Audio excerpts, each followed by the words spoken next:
Hey guys, welcome back. Today we're talking about topic 2.11, checks on the judicial branch. In this lesson, you're going to be learning the arguments in the debate over judicial activism versus judicial restraint, and you're going to be learning about restrictions that are on the Supreme Court placed there by the other two branches. So let's get started. The first thing that we're learning about today is judicial activism and judicial restraint. First, judicial activism is when justices see their role as upholding rights and striking down laws that infringe on individual rights. Many people believe that cases like Brown versus Board of Education and Obergefell versus Hodges were decisions made through judicial activism. On the other hand is the idea of judicial restraint. And this is when justices see their role as being strict interpreters of precedent and the Constitution. These justices believe that policy decisions should be made by elected branches of government and not by the courts. Proponents of judicial activism believe that the role of the courts can often be one to protect the minority from the tyranny of the majority,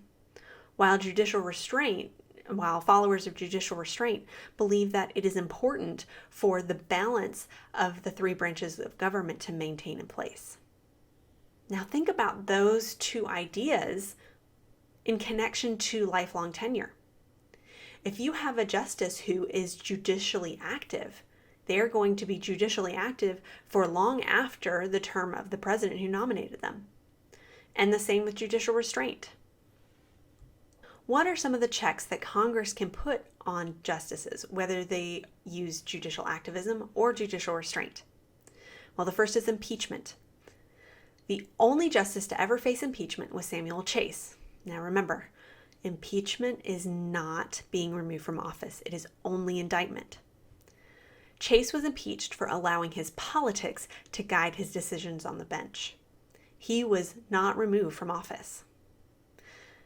Congress can change the jurisdiction of the Supreme Court, and they can change the number of justices on the court. We've talked about in previous lessons how we got to 9 justices, where Congress reduced the number of justices on the court in order to reduce the influence that President Johnson had, but then increased the number as soon as Johnson was out of office. Another way that Congress can check the power of the court is to amend the Constitution or to work to amend the Constitution. Now, this leads to a soft check that Congress sometimes uses on the Supreme Court.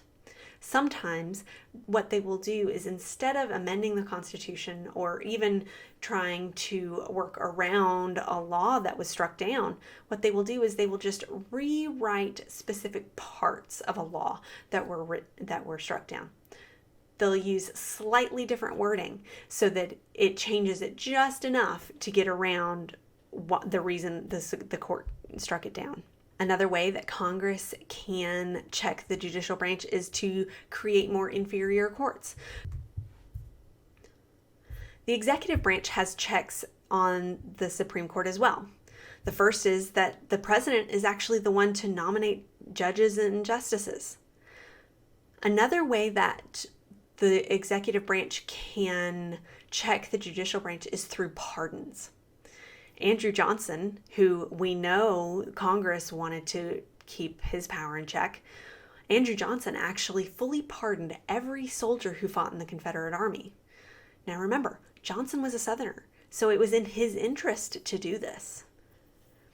The other way that presidents can check the power of the Supreme Court is to just ignore their decisions. Now, this is not very constitutional, and it's not what most presidents want to do. In this lesson, you should have learned about the arguments and the debate over judicial activism versus judicial restraint, and you should have learned about the restrictions that the other two branches can put on the Supreme Court. If there's anything you missed in this lesson, go back now and rewatch that portion of the video. Then, go in your notes, answer your summarizing question so that you can get your check the next time we're in class. All right, guys, we'll see you next time.